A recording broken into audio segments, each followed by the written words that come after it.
ஓம் நமச்சிவாயா. அனைவருக்கும் அன்பான வணக்கம். இன்றைக்கி நம்ம ஒரு வித்தியாசமான ஒரு டாபிக் ஒன்று பார்க்க போகிறோம். என்னன்னா, கிரக அமைவே கிரீடம் சூட்டும் அமைப்பு.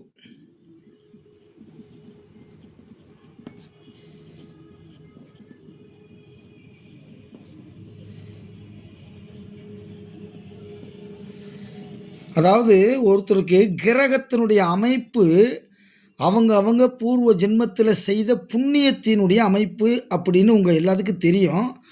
இருந்தாலும் சொல்கிறேன், இந்த கிரக அமைவே கிரீடம் சூட்டும் அமைப்பு அப்படின்னு ஒரு தலைப்பு நான் ஒன்று வச்சுருக்கேன்.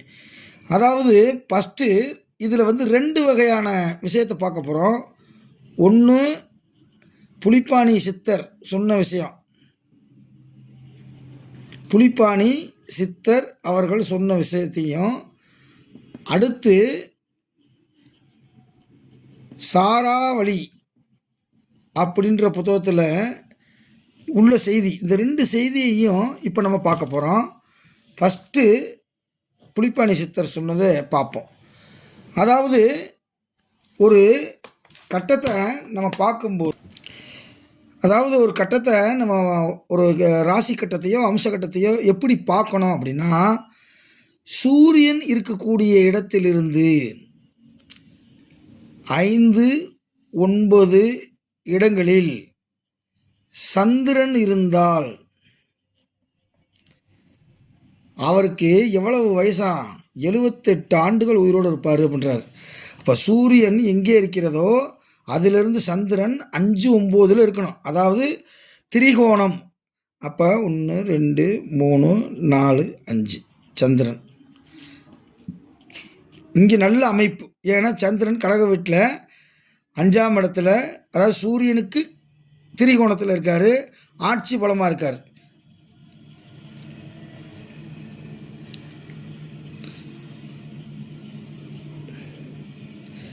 இங்கே பார்த்தீங்கன்னா சந்திரன் நீசம் இருந்தாலும் சூரியனுக்கு 5, 9 இருந்தால் 78 வயது என்று புலிப்பாணி சித்தர் சொல்கிறார். அதுக்கடுத்து சந்திரன் ஆட்சியாகி சனி உச்சமானால் 100 வயதுன்றார். பாருங்கள், வயதை வந்து அப்படி கேட்டகரிஸ் பண்ணுறாரு. அதுக்கடுத்து சூரியனுக்கு 12னா எந்த இடம்? இந்த இடத்துல சூரியனுக்கு 12ல் குருவும் சுக்கிரனும் அமைந்து விட்டால், நல்லா கேட்டுக்குங்க, 88 ஆண்டுகள், 88 வயது வாழுவான். யாது? சூரியனுக்கு 12ல் குருவும் சுக்கிரனும் அமைந்து விட்டால் அவங்களுக்கு சரி. சூரியனுக்கு பின்னாடி சனி மட்டும் இருக்கு அப்படின்னா 80 ஆண்டுகள் உயிரோடு வாழ்வார், 80 ஆண்டுகள் வாழ்வார். சரி, சூரியனுக்கு பின்னாடி இப்போ உதாரணத்துக்கு சூரியன் இங்கே போடுவோம். இப்போ சூரியன் இருக்குது, சூரியனுக்கு 12ஆவது இடம். அப்போ சூரியனை 1, 2, 3 போடணும். இப்படியே 12ஆம் இடத்துல குருவும் செவ்வாயும் இருந்தால் வித்தை விளையாடும்ன்றார். வித்தை விளையாடும் அப்படின்னா என்ன அர்த்தம்னா, பெரிய திறமையானக்காரனாக இருப்பான். அவனுக்கு ஏற்படக்கூடிய அந்த ஸ்கில், அந்த தனித்திறமையை வச்சு அவன் ஒரு பெரிய மனிதனாக உலகம் போற்றும் அமைப்பாக வருவான். சூரியனுக்கு 12ல் குரு செவ்வாய் இருந்தால், ஏற்கனவே குருவும் செவ்வாயும் சேர்ந்தால் குரு மங்கள யோகம். சூரியனுக்கு 12ல் இருந்தால் வித்தை விளையாடும். இதெல்லாம் அந்த காலத்து வார்த்தை. வித்தை விளையாடும் அப்படின்னா பெரிய திறமைக்காரண்டாவேன், பெரிய வித்தைக்காரண்டாவேன் அப்படின்னு சொல்லுவாங்க பாருங்கள். அது மாதிரி இருக்கக்கூடிய அமைப்பு இது. வந்து இப்போ ஒரு 4 கருத்தை வந்து புலிப்பாணி சித்தர் சொன்னதை பார்த்துருக்கோம். அடுத்து பாருங்கள், சாராவளி அப்படின்ற ஒரு புத்தகத்தில் உள்ள ஒரு செய்தி. அந்த செய்தியை பார்ப்போம். அதாவது செவ்வாய் இருக்கக்கூடிய இடத்திலிருந்து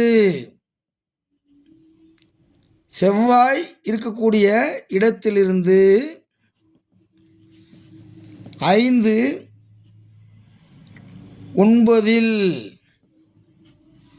குருவோ சந்திரனோ இருந்தால் அவன் குபேரனுக்கு சமமானவன்.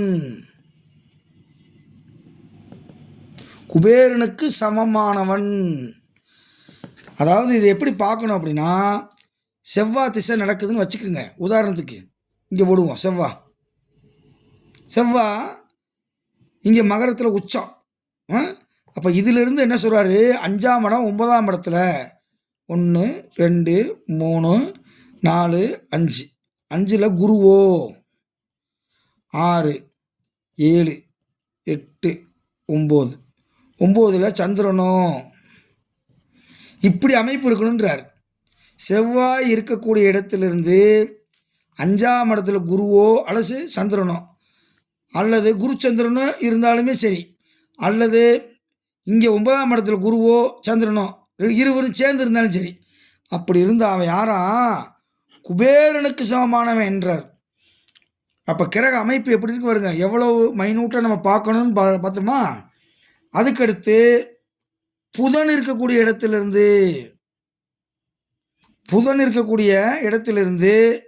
3ஆம் இடத்துல சூரியனும், 4ஆம் இடத்தில் சுக்கிரனும், மற்ற கிரகங்கள் எல்லாம் 5ஆம் இடத்துல இருந்தா அவன் யாரா, அரசன். ஒரு அரசன் எப்படி வாழுவான், அதை போல வாழக்கூடிய ராஜ்ய வாழ்க்கை அமையும்ன்றார். அப்போ இதெல்லாம் எதுக்கு நம்ம பார்க்கணும்னா, புதன் திசை நடக்கும்போது 3ஆம் இடத்துல யார் இருக்கா, 4ஆம் இடத்துல யார் இருக்கா அப்படின்னு பார்க்கணும். ஒவ்வொரு திசை நடக்கும்போது அந்த திசையிலிருந்து 5ஆம் இடத்தின் அதிபதி புத்தி, 9ஆம் இடத்தினுடைய அதிபதி புத்தி, 11ஆம் இடத்தில் இருக்கக்கூடிய அதிபதியின் புத்தி, இதிலெல்லாம் நன்மைகளை செய்வதற்கு வாய்ப்புகள் அதிகம் உண்டு. இந்த கிரகம் ஒரு திசைநாதன். இப்போ உதாரணத்துக்கு இங்கே காட்டுங்க. இப்போ செவ்வாய் திசை இருக்குன்னு வச்சுக்கிடுவோம். செவ்வாய் திசை நடக்கும்போது அதிலிருந்து 5ஆம் இடம் 9ஆம் இடம் 11ஆம் இடத்தில் இருக்கக்கூடிய கிரகங்கள் நீங்கள் பார்க்கணும். அந்த கிரகம் ஆட்சியாக இருந்தால் நல்ல பலனை தரும். அது பகை வீட்டில் இருந்தால் துன்ப பலனை தரும். அது நீச்ச வீட்டில் இருந்தால் அதி துன்ப பலனை தரும். புரியுதா? அதே மாதிரி திசைநாதன் பாருங்கள், 6ஆம் இடத்தில் இருக்கக்கூடிய 6ஆம் இடத்துல ஒரு கிரகம் இருக்குதுன்னு வச்சுக்கிருவோம். இப்போ செவ்வாய் திசை ராகு புத்தி. இப்போ செவ்வாய் திசையை பார்க்கணும். செவ்வாய் திசையிலேருந்து ராகு புத்தி எத்தனை இடத்துல இருக்குதுன்னு பார்க்கணும். 6ஆம் இடத்துல இருக்குது அப்படின்னா 6இல் வந்தால் நோய், கடன், வழக்கு, வம்பு வந்து சேரும். 8 என்பது மரணத்துக்கு சமமான கண்டம் ஏற்படும். 12இல் ஏற்படும்போது விரயம் ஏற்படும். இது எப்படி உறுதிப்படுத்துறதுன்னா, அங்கே ஆட்சியாகவோ உச்சமாகவோ இருந்தால் நல்ல பலனை தரும். அதுக்கு பதில் 6ஆம் இடத்துல அந்த கிரகம் உட்காந்துருக்க கிரகம் பகை வீடாக இருக்குது. அந்த வீடு பகை வீடாக இருக்குது. பகை வீடாக இருந்து அதை தீய கிரகம் பார்க்குது அப்படின்னா அதெல்லாம் ஒரு கஷ்டமான காலம் அப்படின்னு அர்த்தம். அப்போ திசைநாதனையும் புத்திநாதனையும் நாம் இணைத்து பார்க்க வேண்டும். திசைநாதனுக்கும் புத்திநாதனுக்கும் பார்க்கணும். அதே நேரத்தில் திசைநாதன் யார், 8க்குரியவன் அட்டமாதிபதி திசை நடத்துகிறேன் அப்படின்னா 6க்குரியவன் புத்தி வரும்போது அங்கே மைனஸ் ஏற்படும். 8க்குரிய திசை நடத்தும்போது 8க்குரியவனுடைய புத்தியில் வரும்போது அங்கே ஒரு மைனஸ் ஏற்படும்.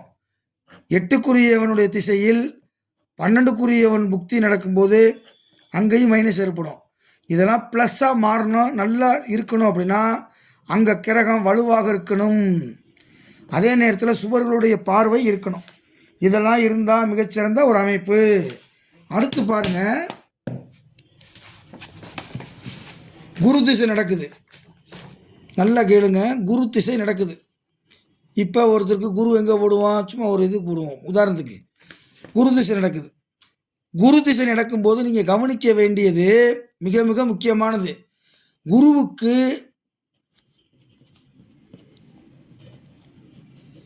6லேயோ 8லேயோ 12லேயோ சந்திரன் இருந்து 7 8 சந்திரன், 9 10 11 சந்திரன். குருவுக்கு 6 8 12ல் எந்த இடத்துலையாவது ஒரு இடத்துல சந்திரன் இருந்தால் அதுக்கு பேர் சகட யோகம். சகடை என்றால் என்ன? வண்டி சக்கரம்.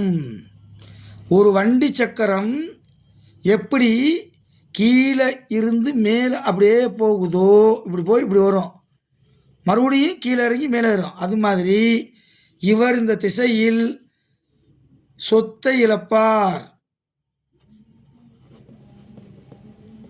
மிகப்பெரிய டேஞ்சரான ஒரு அமைப்பு. ஆகவே இது சகட யோகம் இல்லை, என்னை பொறுத்தளவு சகட தோஷம். அதாவது குரு இருக்கக்கூடிய இடத்திலிருந்து சந்திரன் 6ஆம் இடத்தில் அல்லது 8ஆம் இடத்தில் 12ஆம் இடத்தில் இருந்தால் அது சகட யோகம். இது மிக மோசமான அமைப்பு. உதாரணத்துக்கு பீச்சில் ஒருத்தர் சுண்டல் விற்கிறார். அந்த சுண்டல் நல்லா ஓடுது. ஒரு கடை வைப்பார், அதுக்கப்புறம் பக்கத்தில் ஒரு கடையை வைப்பார், அந்த கடையும் ஓடுது. 3ஆவது கடையை ஓப்பன் பண்ணுவார், அந்த கடை பிச்சு பிடிங்கிட்டு போகுது. 4ஆவது கடையை ஓப்பன் பண்ணுவார். திடீர்னு 5ஆவது கடை ஓப்பன் பண்ணுறப்ப BMW காரில் இறங்குவார். யார்? பீச்சில் சுண்டல் விற்றவர். இப்படியே இருப்பார். கடைசியில் பார்த்தா குரு திசை சந்திர புத்தி வரும்போது அவர் மறுபடியும் இதை பூரா விற்று எல்லாம் போய் மறுபடியும் இருந்து பீச்சில் சுண்டல் விற்க ஆரம்பிப்பார். இப்போ நான் சொல்கிறது புரியுதா உங்களுக்கு? சகட யோகம்ன்றது செல்வம் பேரு புகழ் எல்லாம் கொடுத்துட்டு போகிறப்ப வலிச்சு எடுத்துகிட்டு போயிடும். முன்னாடியே ஜாதகத்தை பார்த்து வச்சிட்டோம்னா அந்த நேரத்தில் அவர் பேரில் எந்த ஒரு சொத்துங்கித்தும் இல்லாத அளவுக்கு ரெடி பண்ணிட்டோம்னா அவர் தப்பிப்பார். இல்லாட்டி இந்த சகட யோகத்தில் மாட்டினவங்க குரு திசை நடக்கும்போது கவனிக்க வேண்டியது. அது மாதிரி குரு திசை நடக்கும்போது இன்னொரு விஷயத்தை கவனிக்கணும். குரு கோச்சாரத்தில் 10ஆம் இடத்திற்கு பயணம் பண்ணும்போது, கோச்சாரத்தில் 10ஆம் இடத்திற்கு பயணம் பண்ணும்போது, அதாவது சந்திரனிலிருந்து 10ஆம் இடத்துக்கு பயணம் பண்ணும்போது அவருக்கு பதவி பால். எப்பேற்பட்ட பதவியாக இருந்தாலும் காலியாயிரும்ன்றான். அரசு பணியில் இருந்தாலும் சரி, அரசு பணியில் இருந்தாலும் சரி, அரசியல்வாதியாக இருந்தாலும் சரி, கோச்சார ரீதியாக குரு 10ஆம் இடத்திற்கு வரும்போது அப்போ நீங்கள் கவனிக்கணும். குரு திசை நடக்குது அப்படின்னா சந்திரனை கவனிக்கணும். அடுத்து என்ன பண்ணணும்? குரு கோச்சாரத்தில் எத்தனை இடத்துல வர்றாருன்னு பார்க்கணும். அதை கன்ஃபார்ம் பண்ணுறதுக்கு குரு வாங்கிய அஷ்டவர்க்க பரல்கள் இருக்கும் பின்னாடி.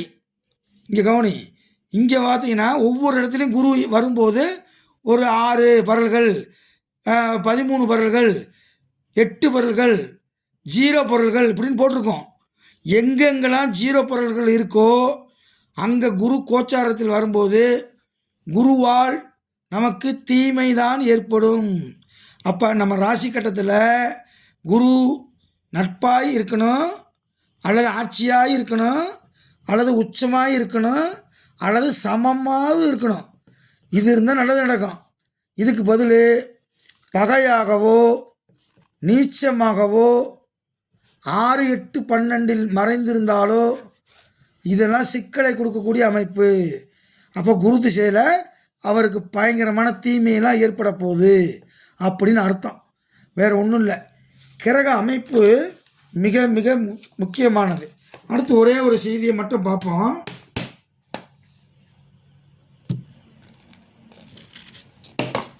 அடுத்து பாருங்கள், சுக்கிரன் இருக்கக்கூடிய இடத்துலேருந்து 4ஆம் இடத்தில் புதனும் சூரியனும் இருக்க. சுக்கிரன் இப்போ இங்கே இருக்காருன்னு வச்சுக்கிறோம். அவர் வீட்டிலே சுக்கிரன் இருக்கார். இவர் வீட்டில் இருந்து 4ஆம் வீட்டில் யார் இருக்கணுமா? சுக்கிரன் இருக்கக்கூடிய வீட்டில் புதனும் சூரியனும். இது சூரிய புதாத்திய யோகம். அப்போ நீங்கள் இதை மட்டும் பார்க்கக்கூடாது. சூரியனும் புதனும் சேர்ந்து இருக்குது சூரிய புதாத்திய யோகம்னு. அப்போ சுக்கிரனுக்கு எத்தனாவது இடத்துல இருக்குது அப்படின்றத பார்க்கணும். இதை பார்த்துட்டோம்னா மிகப்பெரிய அமைப்பு. இப்போ சனி இருக்குது. சனிக்கு 8ஆம் இடத்துல சூரியன் இருந்தால் சாவது மெய்தான் கண்ணே, சனிக்கு 8இல் ரவி இருக்க அந்த நேரத்தில் இவருக்கு மரணம் வந்து சேருன்றான். அப்போ பாருங்கள், 1 2 3 4 5 6 7 8. அப்போ சூரியன் இப்படி இருக்குது. சனி இருக்கக்கூடிய இடத்துல இருந்து சூரியன் எப்படி இருக்குன்னா, அப்போ ஒவ்வொரு கிரகத்தையும் நீங்கள் வச்சு வச்சு பார்க்கணும். இப்போ ஒருத்தருக்கு என்ன திசை நடக்குதுன்னு பார்க்கணுங்க. செவ்வாய் திசை நடக்குது. அப்போ செவ்வாய் எங்கே இருக்குது அதிலிருந்து வச்சு வச்சு பார்க்கணும். அதுக்கடுத்து என்ன திசை? செவ்வாய் திசைக்கு அப்புறம் குரு திசை, ராகு திசை, அப்புறம் குரு திசை, அப்புறம் சனி திசை, அப்புறம் புதன் திசை. அப்போ செவ்வாயை ஃபஸ்ட்டு பார்க்கணும். அவர் இந்த வாலி வயதை தாண்டிடுவார். ராகுவை பார்க்கணும். ராகுலேருந்து ஒவ்வொரு கிரகமும் 5 9 என்ன இருக்குதுன்னு பார்க்கணும். ராகுலேருந்து 6 8 12 என்ன கிரகம் இருக்குதுன்னு பார்க்கணும். அதிலிருந்து இருக்கக்கூடிய கிரகங்கள் நீச்சமாக நட்பாக ஆட்சியாக உச்சமாக இதெல்லாம் வச்சுத்தேன் பலன் எடுக்கணும். பகையா நீசமாக அதே பகை பெற்ற கிரகம் தீமை செய்யும். எப்போ? திசாபுத்தி நேரத்திலே. நீச்சம் பெற்ற கிரகம் மிக மிக தீமை செய்யும். எப்போ? திசாபுத்தி காலங்களிலே. நட்பு பெற்ற கிரகம் என்ன செய்யும்? அது புத்தி நடக்கும்போதோ அல்லது திசை நடத்தும் போதோ அது வந்து நல்ல பலனை கொடுக்கும். நட்பு பெற்றது அதே இந்த நட்பு பகை நீசம் சமம் சுவர் பாவர் அப்படின்னு பிரித்து வச்சுருக்கிறது. ஓகேவா? இப்போ கிரக அமைப்பு தான் இந்த இதில் கிரீடும் சூடும் அமைப்பாக இருக்கிறது. நம்ம இப்போ அடிப்படை மற்றும் உயர்நிலை மேல்நிலை ஜோதிட வகுப்பு ஆரம்பித்து ஆன்லைனில் நடந்துக்கிட்டு இருக்குது. அதுபோக 100 கேள்விகளும் பதில்களும். ஒரு மனுஷனுக்கு 100 கேள்விக்கும் பதில் தெரிஞ்சால் அவன் உலகம் போற்றும் ஜோசியர். உலகம் போற்றும் ஜோசியர். வேறு எதுவுமே படிக்க தேவையில்லை. அதாவது ஒருத்தர் நம்மக்கிட்ட வந்து உட்காடுறாங்க ஜாதகம் பார்க்க, அதிகபட்சம் 20 கேள்வி கேட்பாங்க. அதாவது ஆவரேஜாக 10 கேள்வி கேட்பாங்க.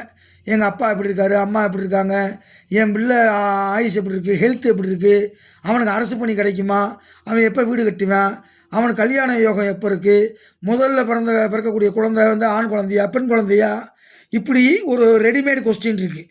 இதை தவிர பெரும்பாலும் கேள்வி கேட்கறதுக்கு வாய்ப்பு கிடையாது. ஆனால் அந்த 100 கேள்விக்கும் விடையை வந்து எப்படி கண்டுபிடிக்கிறது அப்படின்னு சொல்லி ஒரு கிளாஸ் ஆன்லைனில் போய்கிட்டு இருக்கு.